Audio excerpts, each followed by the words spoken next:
Illalla kun äiti peitti mua nukkumaan, en aavistanut mitä aamu tuopi tullessaan. Yöllä oli metsään tullut julma tykkipatteri, evakoiden tumma rivi tiellä hiljaa vaelsi.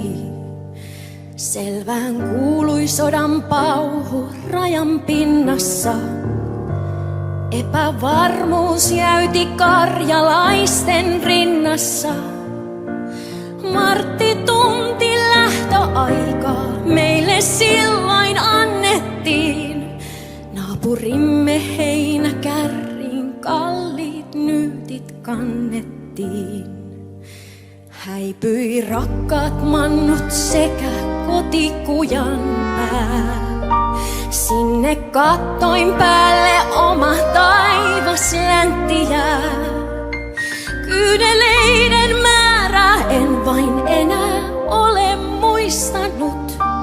Karjalaisten elon tahtoa ei sota suistanut. Asemalla evakoita junaan lastattiin. Virkamiesten kysymyksiin tarkkaan vastattiin. Eräs äiti sanoi, tässä on mun koko omaisuus. 5 pientä lasta sekä vielä kahvipannu uus. Aamuyöllä pieni veli syntyi junassa. Se oli ryppyinen ja vielä silmät ummessa.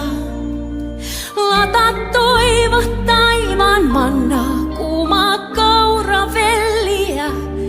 Tahtoivat he meitä poloisia vielä helliä.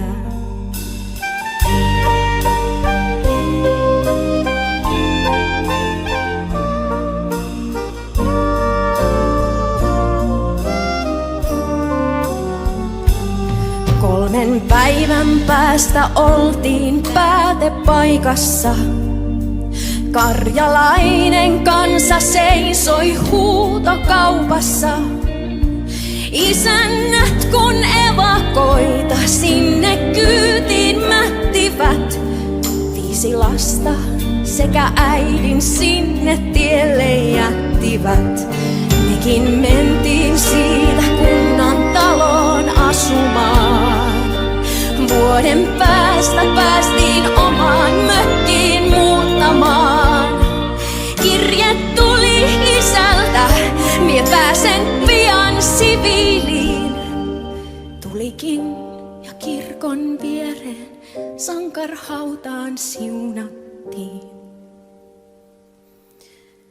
Omaa peltotilkkuaan kun äiti äesti, niin uuden elon alkamista kiurut säesti.